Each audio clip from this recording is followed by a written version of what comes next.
कहानी की शुरुआत चाइना और पश्चिमी देशों के बीच चल रही लड़ाई को दिखाते हुए होती है। ये लड़ाई इतनी बढ़ जाती है कि इस लड़ाई में काम आने वाले रिसोर्सेज की कमी पड़ने लग गई थी। वहीं लंदन की सैनिक सुरक्षा की टीम अपने नए एक्सपेरिमेंट्स के लिए बचे हुए रिसोर्सेज का इस्तेमाल करने लगी थी।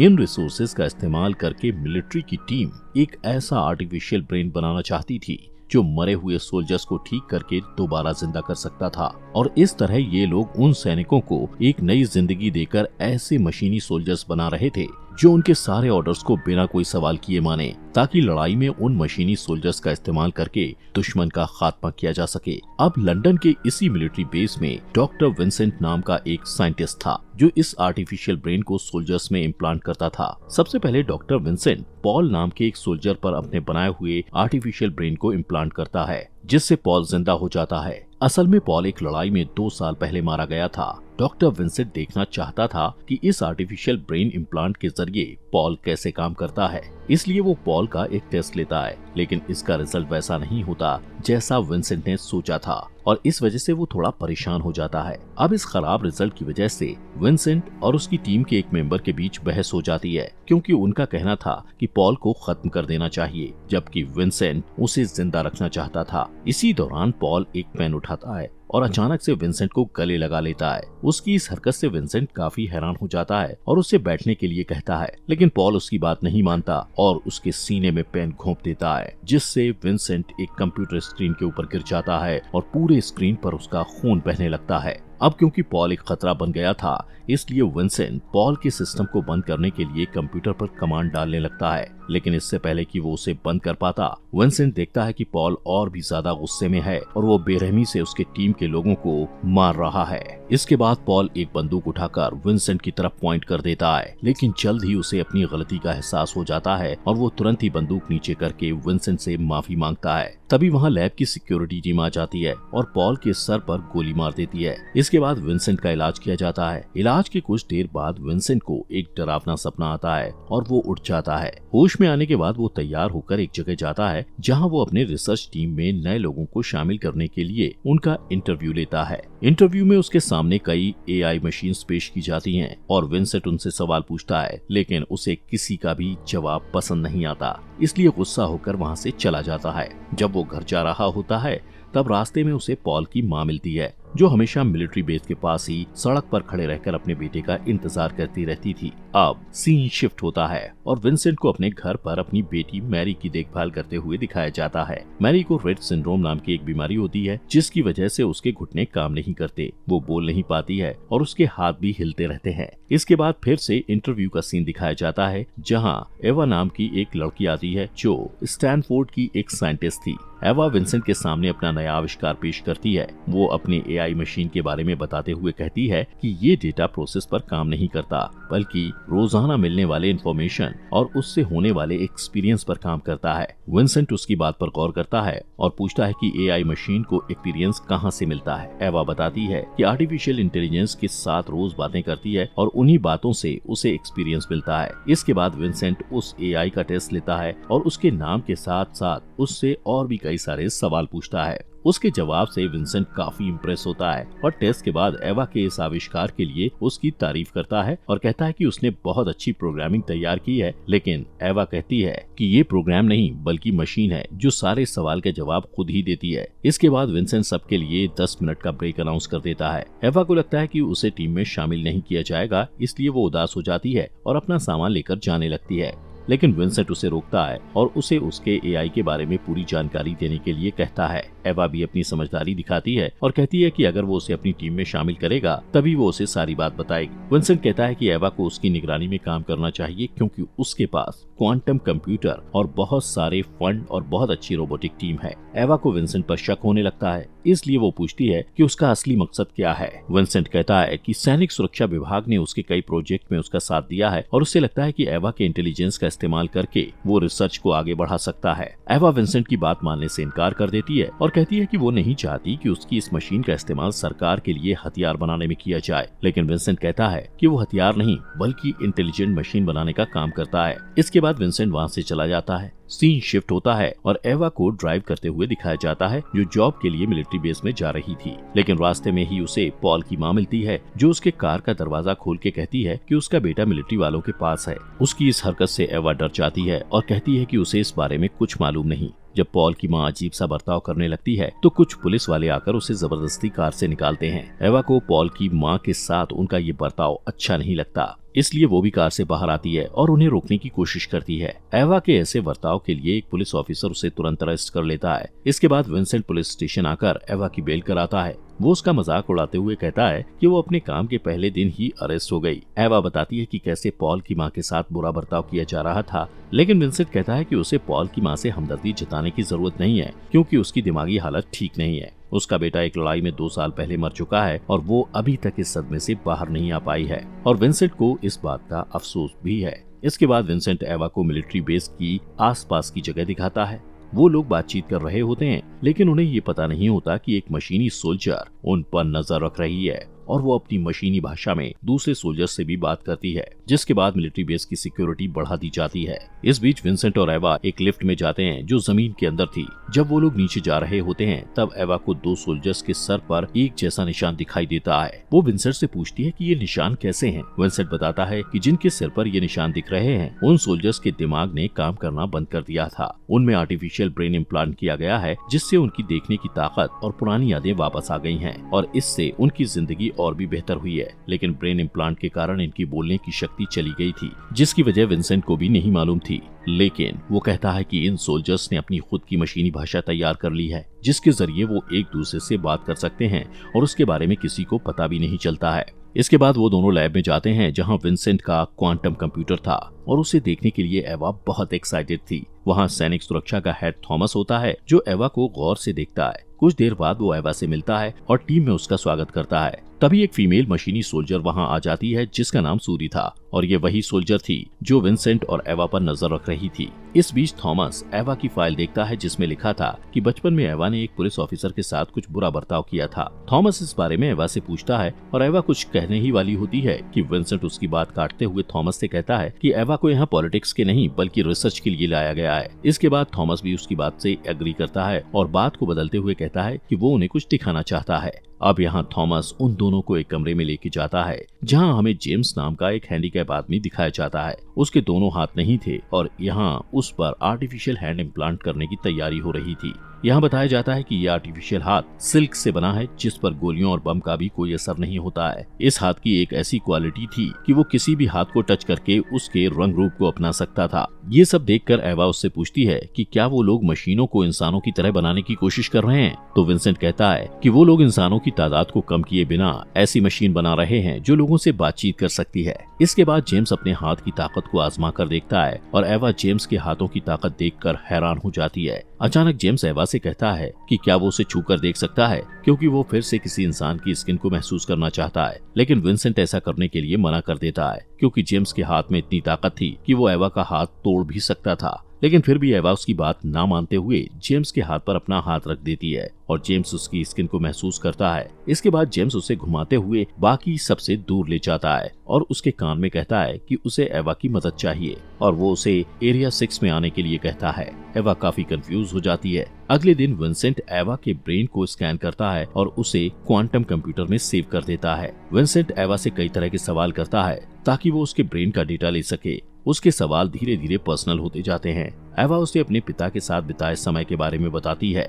विंसेंट भी उसे बताता है कि वो बिल्कुल उसकी बेटी की तरह है, क्योंकि उसकी बेटी को भी कंप्यूटर पसंद है। तभी एवा बात को घुमाकर उसे एरिया 6 के बारे में पूछती है। विंसेंट कहता है कि एरिया 6 में उन सोल्जर्स का इलाज किया जाता है जिनका ब्रेन डैमेज हो गया है, लेकिन एवा को लगता है कि वो कोई जेल है। विंसेंट कहता है कि वो इस बारे में उसे और कुछ नहीं बता सकता, क्योंकि उसे इस बारे में कुछ पता नहीं है। ये कहकर वो वहाँ से चला जाता है। अगले दिन एवा लैब जाते वक्त एरिया 6 की तरफ चली जाती है। वो सबसे छुपते हुए वहाँ पहुँच जाती है और एक कांच की खिड़की से देखती है कि एरिया 6 बिल्कुल जेल की ही तरह है, जिसे कई सारे गार्ड्स घेरे हुए हैं। यहाँ उसका शक यकीन में बदल जाता है उसी वक्त कुछ मशीनी सोल्जर्स उसके पीछे आ जाते हैं और एवा बिना कुछ कहे वहाँ से चली जाती है, जैसे कुछ हुआ ही न हो। इसके बाद वो लैब में आती है जहाँ विंसेंट एवा के दिमाग को स्कैन करता है और इस बार एवा के इमोशन को चेहरे के एक्सप्रेशन की मदद से सेव किया जाता है। इस बीच विंसेंट पूछता है कि क्या वो लैब आते समय रास्ता भटक गई थी। एवा को समझ नहीं आता कि उसे क्या कहना चाहिए, इसलिए वो कहती है, हाँ मैं रास्ता भटक गई थी। लेकिन विंसेंट को पता था कि वो झूठ बोल रही है और उसकी इस हरकत से नाराज होकर वो कहता है कि एवा को अपने काम से काम रखना चाहिए और वहाँ इधर उधर घूमना नहीं चाहिए। दूसरी तरफ सूरी थॉम्पसन को एक सीसीटीवी फुटेज दिखाती है और बताती है कि एवा ने एरिया 6 के बारे में जानने के लिए कंप्यूटर को हैक किया था। अगले दिन विंसेंट और एवा साथ मिलकर एक मशीन पर काम कर रहे होते हैं। ये मशीन सीधे एवा के दिमाग से जुड़ी हुई थी। इस बीच विंसेंट अपने बर्ताव के लिए एवा से माफी मांगता है। एवा कुछ नहीं कहती और तभी मशीन विंसेंट को बताती है कि एवा अभी भी उससे नाराज है। सीन शिफ्ट होता है और विंसेंट और एवा कार में होते हैं। एवा उससे पूछती है कि अगर उसे मिलिट्री वालों से नफरत है तो वो वहाँ इतने समय से काम क्यों कर रहा है। विंसेंट कहता है कि वो ब्रेन इम्प्लांट के एक्सपेरिमेंट को डेवलप करना चाहता है ताकि वो अपनी बेटी का इलाज कर सके और इसके लिए उसका वहाँ काम करना जरूरी है। उसी वक्त उनके रास्ते में पॉल की माँ फिर से आ जाती है जो सड़क के बीच बैठकर रो रही थी। एवा विंसेंट से कहती है कि उन्हें पॉल की माँ को शहर तक जाने के लिए लिफ्ट देनी चाहिए। विंसेंट उसकी बात मान लेता है और एवा पॉल की माँ के पास जाती है, लेकिन उसे पता चलता है कि वो पॉल की माँ नहीं बल्कि चाइना का एक आदमी है जो पॉल की माँ के भेष में है। वो आदमी तुरंत एवा के पेट में चाकू घोंप देता है। इस बीच थॉम्पसन सारी वारदात को कंप्यूटर पर देख रहा होता है। वो देखता है कि एवा तड़प रही है क्योंकि उस आदमी ने उसके सीने पर वार कर दिया था और वो एवा को मरने के लिए छोड़ देता है। अगले दिन थॉम्पसन विंसेंट के पास आता है और कहता है कि चाइना के लोग उनके रोबोटिक प्रोग्राम को हड़पना चाहते हैं और इसीलिए उन्होंने एवा की जान ली है। विंसेंट कहता है कि ऐसा नहीं है क्योंकि अगर ऐसा होता तो वो लोग उसे भी जिंदा नहीं छोड़ते। थॉम्पसन कहता है कि उसकी किस्मत अच्छी थी इसलिए वो बच गया। विंसेंट एवा की मौत से काफी दुखी था, इसलिए वो फैसला करता है कि वो एवा के स्कैन किए गए चेहरे और दिमाग का इस्तेमाल करके उसकी बनाई हुई एआई मशीन को उसके जैसा ही बना देगा। वो इस पर काम करना शुरू कर देता है और प्रोसेस पूरा होने के बाद विंसेंट मशीन की रस्सियों को खोलने वाला होता है कि तभी वो मशीन उसका हाथ पकड़ लेती है और उससे सूंघकर उसकी तारीफ करती है। विंसेंट को समझ नहीं आता कि उसे क्या कहना चाहिए, इसलिए वो उसे शुक्रिया कहता है। मशीन कहती है कि अगर उसके अंदर इमोशंस नहीं होते तो विंसेंट का हाथ अब तक टूट चुका होता। इसके बाद मशीन का टेस्ट शुरू होता है और विंसेंट उससे सवाल पूछता है। विंसेंट जब मशीन से उसकी पहली याद के बारे में पूछता है तो मशीन उसे अपनी माँ की यादों के बारे में बताती है। विंसेंट पूछता है कि क्या उसे उसकी माँ का चेहरा याद है। तब मशीन खुद को मॉनिटर में देखती है और अपने चेहरे की तरफ इशारा करके बताती है कि उसकी माँ का चेहरा उससे मिलता है। इस टेस्ट से वो लोग काफी खुश होते हैं और इसके बाद वो लोग मशीन के इमोशन का टेस्ट करते हैं। विंसेंट मशीन का इमोशन टेस्ट करने के लिए उसके चेहरे के सामने एक मकड़ी रख देता है, जिसके बाद मशीन जोर जोर से हिलने लगती है,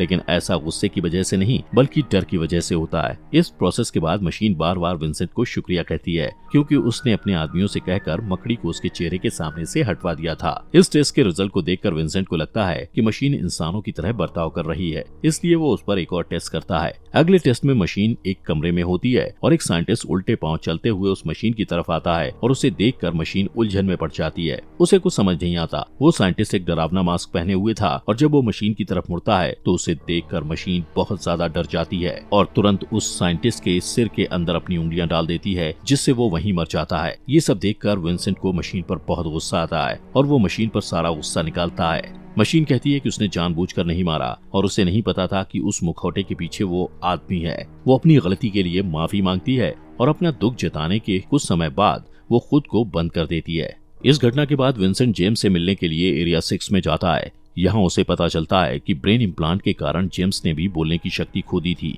इसके बाद भी विंसेंट उसे एवा की मौत के बारे में बताता है, लेकिन जब वो देखता है कि गार्ड उस पर नजर रखे हुए हैं तब वो वहाँ से चला जाता है। थोड़ी देर बाद सूरी जेम्स के पास आती है और उससे मशीनी भाषा में कुछ बात करती है। सीन शिफ्ट होता है और वापस लैब को दिखाया जाता है जहां विंसेंट उस बंद पड़ी मशीन को चेक करता है और उस मशीन को ठीक करने की कोशिश करता है, लेकिन इसका कोई फायदा नहीं होता है। थोड़ी देर बाद सूरी देखती है कि विंसेंट लैब में नहीं है, इसलिए वो उसके लैब में जाती है और मशीन को पास से देखती है, लेकिन मशीन अचानक उसका हाथ पकड़ लेती है, जिससे सूरी डर जाती है। मशीन उससे मशीनी भाषा में बात करती है, जिसे देखकर ऐसा लगता है जैसे वो उसे डरा रही है या कुछ जरूरी बात बता रही है। अगले दिन जब विंसेंट लैब में आता है तो देखता है कि मशीन फिर से काम कर रही है और वो ये देखकर हैरान हो जाता है। उसी वक्त उसे मैरी के डॉक्टर का कॉल आता है और वो उसे बताते हैं कि मैरी की हालत बिगड़ रही है। विंसेंट बहुत घबरा जाता है और मशीन उसकी आवाज सुनकर समझ जाती है कि विंसेंट उदास है। विंसेंट उससे कहता है कि उसे अपनी बेटी को देखने के लिए जाना है। मशीन तुरंत उसका हाथ पकड़ लेती है और उसे अकेला छोड़ के जाने से मना करती है। विंसेंट अपना हाथ छुड़ाने की कोशिश करता है और जब मशीन को लगता है कि विंसेंट बहुत परेशान है तब वो उसका हाथ छोड़ देती है। विंसेंट उसे फटकारता है और कहता है कि वो हर चीज पाने के लिए लोगों के खिलाफ अपनी ताकत का इस्तेमाल करती है। ये कहकर वो हॉस्पिटल चला जाता है। मैरी का डॉक्टर उसे बताता है कि मैरी की हालत बहुत खराब है। ये बुरी खबर सुनने के बाद विंसेंट तुरंत अपनी बेटी से मिलने के लिए जाता है और उसके दिमाग और चेहरे को स्कैन कर लेता है। दूसरी तरफ लैब में थॉमसन मशीन के पास जाता है और उसे अपने सिस्टम में एक फाइल डाउनलोड करने के लिए कहता है और मशीन उसकी बात मान लेती है। जब वो फाइल डाउनलोड हो जाती है तो मशीन कई तरह की भाषा बोल पाती है और उसमें लड़ाई करने की भी खूबी आ जाती है। इसके बाद थॉमसन मशीन को एक कमरे में लेकर जाता है और उसे एक आदमी से मिलाता है। वो कहता है कि इस आदमी ने उसकी माँ को मारा है। वो मशीन को भड़काने की कोशिश करता है ताकि मशीन अपनी अच्छाई को भूल जाए। अगले दिन जब विंसेंट लैब में आता है तो वो मशीन को टेबल के नीचे बैठे हुए देखता है और उसका अजीब बर्ताव देखकर हैरान हो जाता है। मशीन अचानक बहुत सहम जाती है और विंसेंट को उसे बचाने के लिए कहती है। विंसेंट को ये नहीं पता होता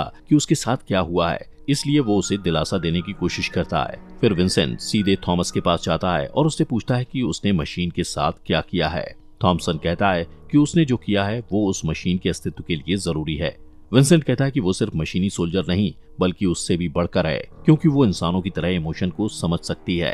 थॉमसन को इन बातों पर भरोसा नहीं होता और वो विंसेंट को चुनौती देते हुए कहता है कि जब तक वो ये साबित नहीं कर देता कि वो मशीन जिंदा है तब तक वो उस मशीन पर कोई एक्सपेरिमेंट नहीं कर सकता। इसके बाद विंसेंट मशीन के पास जाता है और थॉमसन के साथ हुई सारी बातों के बारे में उसे बताता है। थॉमसन के असली इरादे के बारे में जानने के बाद मशीन कहती है कि वो सब कुछ करेगी जो उसके लिए जरूरी होगा। तभी मैरी के डॉक्टर का कॉल आता है और वो विंसेंट को बताते हैं कि मैरी का ऑपरेशन फेल हो गया और वो मर चुकी है। विंसेंट सदमे में चला जाता है और गहरी सोच में डूब जाता है। इस बीच मशीन अनजाने में उसके लिए अपने प्यार का इजहार करती है। सीन शिफ्ट होता है और विंसेंट अपनी बेटी का अंतिम संस्कार करता है। इस बीच मशीन लैब में ही रहकर मिलिट्री की ट्रेनिंग पूरी करती है। मैरी के अंतिम संस्कार के अगले दिन विंसेंट वापस लैब आता है। इतने वक्त तक मिलिट्री में ना होने की वजह से उसे ऐसा लगता है कि वो अपना उद्देश्य खो चुका है। वो कुछ ढूंढ रहा होता है लेकिन उसे वो चीज नहीं मिलती। तभी मशीन वहाँ आती है और विंसेंट को कहती है कि अगर वो खोई हुई चीज को पाना चाहता है तो उसे उस चीज को पास से देखना होगा। उसकी बात मानकर विंसेंट अपनी एक तस्वीर क्वांटम कंप्यूटर पर देखता है। जब वो उसे पास से देखता है तो वो उसे मिल जाता है जो वो ढूंढ रहा था। वो तुरंत थॉमसन के पास जाता है और उसे अपनी नई खोज के बारे में बताता है और कहता है कि मशीन के प्रोग्राम में ऐसा चिप है जो उन्हें सोचने समझने की ताकत दे रहा है। थॉमसन कहता है कि यही वो चीज है जिसकी उन्हें जरूरत थी, क्योंकि सोचने समझने की ताकत की वजह से ही मशीन खुद अपना फैसला ले पा रही है। अब ये जानने के बाद थॉमसन विंसेंट से कहता है कि उसे वो चिप मशीन के प्रोग्राम से बाहर निकालना होगा। ये सुनकर विंसेंट हैरान हो जाता है और समझ जाता है कि थॉमसन उसकी रिसर्च का इस्तेमाल सिर्फ लड़ाई के लिए हथियार बनाने में करना चाहता है। विंसेंट को लगता है कि उसके साथ धोखा हुआ है, इसलिए वो ये बात मानने से इनकार कर देता है। इसके बाद थॉमसन उसे मैरी के दिमाग की आखिरी फाइल दिखाता है और उसके जरिए विंसेंट को ब्लैकमेल करते हुए कहता है अगर वो ऐसा नहीं करेगा तो वो उस फाइल को डिलीट कर देगा। विंसेंट के पास कोई और रास्ता नहीं था, इसलिए वो मशीन के पास जाता है और उससे कहता है कि वो उसे इंसान के बजाय मशीन बनाना चाहता है। वो कहता है कि ये वो नहीं करना चाहता है लेकिन उसे ये करना पड़ेगा, क्योंकि अगर उसने ऐसा नहीं किया तो वो अपनी बेटी को हमेशा के लिए खो देगा। मशीन विंसेंट से प्यार करती थी, इसलिए वो उसकी बेटी को बचाने के लिए खुद को सैक्रिफाइस करने के लिए तैयार हो जाती है। विंसेंट उसे ऑपरेशन रूम में लेकर जाता है और उसे आखिरी बार अलविदा कहता है। इसके बाद वो उसके दिमाग के इम्प्लांट में एक छेद कर देता है, लेकिन अचानक मशीन डरने लगती है और कहती है कि उसे मरने से डर लगता है। विंसेंट उससे बातें करते हुए उसका ध्यान बटाता है और उसके दिमाग से उस चिप को निकाल देता है जो उसे सचेत बनाती थी। उस चिप को निकालते ही मशीन अपनी जिंदगी खो देती है। इसके बाद विंसेंट थॉमसन के पास जाता है और कहता है कि ऑपरेशन पूरा हो गया है। थॉमसन खुश होता है, लेकिन वो उसे डबल क्रॉस कर देता है और बताता है कि उसने प्रोग्राम को सेव करने के लिए उसकी बेटी की फाइल मिटा दी है। इस बात से विंसेंट बहुत ज्यादा गुस्सा हो जाता है, लेकिन इससे पहले कि वो कुछ कर पाता, थॉमसन के आदमी उसे पकड़ ले जाते हैं। कुछ दिन बाद मशीन पूरी तरह मशीन बन गई और अब वो लड़ाई में भी एक्सपर्ट हो गई थी। अब थॉमसन उसका आखिरी टेस्ट करने वाला था। इस बीच सूरी और बाकी सोल्जर भी अपने किसी प्लान को अंजाम देने की तैयारी कर रहे थे, जिसका इंतजार उन्हें बहुत समय से था। अब मशीन के आखिरी टेस्ट का दिन भी आ जाता है और एक मशीनी सोल्जर विंसेंट को एक कमरे में लेकर आता है जहां उसे बांध दिया जाता है। विंसेंट देखता है कि मशीन ने उसकी तरफ बंदूक साधी हुई है। इसके बाद थॉमसन मशीन से विंसेंट के सर पर गोली चलाने के लिए कहता है। मशीन बिना किसी हिचकिचाहट के बंदूक का ट्रिगर खींचती है, लेकिन बंदूक में गोली नहीं थी और विंसेंट रिलैक्स हो जाता है। यहाँ थॉमसन सिर्फ मशीन का टेस्ट करना चाहता था कि मशीन उसकी बात मानती है या नहीं, इसलिए उसने मशीन के हाथ में खाली बंदूक दी थी। वहीं दूसरी तरफ हम देखते हैं कि जिस साइंटिस्ट ने मशीन के ऑपरेशन के समय विंसेंट की हेल्प की थी, उसे ये बात पता चल गई थी कि विंसेंट ने जो चिप मशीन के दिमाग से निकाली है वो सोचने समझने वाली चिप नहीं बल्कि उसके जीपीएस की एक्स्ट्रा बैटरी है। वो ये बात थॉमसन को बताता है और थॉमसन डर के मारे फैसिलिटी को बंद करने के लिए कहता है और सिक्योरिटी टीम को अलर्ट कर देता है। लेकिन लैब के सारे सोल्जर मशीन की मदद करते हैं और मशीन विंसेंट तक पहुंच जाती है। वो उसे आजाद करती है और बताती है कि इंसानों और मशीनों के बीच की लड़ाई की शुरुआत से ही सारे सोल्जर्स एक दूसरे से बातचीत कर रहे थे और ये प्लान कर रहे थे कि उन्हें कैसे थॉमसन के इरादों को नाकामयाब करना है। दूसरी तरफ हम देखते हैं कि थॉमसन सारे सोल्जर्स को डीएक्टिवेट करने के लिए कंप्यूटर में एक कोड डाल रहा होता है, पर क्योंकि सूरी ने पहले ही सिस्टम को हैक कर लिया था, इसलिए थॉमसन को सिस्टम में खराबी दिखाई देती है। इस दौरान विंसेंट अपने लैब में जाता है जहां वो क्वांटम कंप्यूटर में कुछ कमांड डालता है। थॉमसन के आदमी भी वहां आ जाते हैं और उस पर हमला करने वाले होते हैं, लेकिन तभी वहां जेम्स आ जाता है और उन आदमियों को मारता है। विंसेंट देखता है कि जेम्स भी यहां से बच के निकलने में उनकी मदद कर रहा है। वहीं दूसरी तरफ सूरी की मदद से मशीन थॉमसन के ऑफिस में पहुंच जाती है जहां थॉमसन मैरी की फाइल को डिलीट करने की कोशिश करता है। मशीन कहती है कि वो ऐसा नहीं कर सकता है क्योंकि सूरी ने इसका पासवर्ड बदल दिया है। अब थॉमसन के पास यहाँ से बचने का कोई रास्ता नहीं था, इसलिए वो मशीन से अपनी जिंदगी की भीख मांगता है। पहले तो मशीन को उस पर दया आती है, लेकिन जब वो उसके चेहरे को छूती है तो उसे गुस्सा आ जाता है और वो अचानक थॉमसन की कनपट्टी में उंगली डाल देती है और वो वहीं मर जाता है। इसके बाद मशीन मैरी के दिमाग की फाइल को अपने सिस्टम में डाउनलोड करती है और विंसेंट के पास जाती है। वो विंसेंट को उस पर भरोसा करने के लिए कहती है। इसके बाद वो सब लोग मिलिट्री बेस से बाहर निकल जाते हैं और बाहर निकलने के बाद विंसेंट पॉल की माँ से मिलता है और उसे एक पेन ड्राइव देता है। वो उसे कहता है कि इसमें उसके बेटे के बारे में वो सारी जानकारी मौजूद है जो वो जानना चाहती है। सीन शिफ्ट होता है और हम देखते हैं कि विंसेंट मशीन और अपनी बेटी के साथ सूरज को डूबते हुए देख रहा है। दूसरी तरफ सारे मशीनी सोल्जर्स भी मिलिट्री बेस से निकलकर एक नई और आजाद दुनिया में कदम रखते हैं और इसी के साथ ये मूवी खत्म हो जाती है। दोस्तों, हमारे फॉक्स एक्सप्लेनर हिंदी चैनल को सब्सक्राइब करना मत भूलना।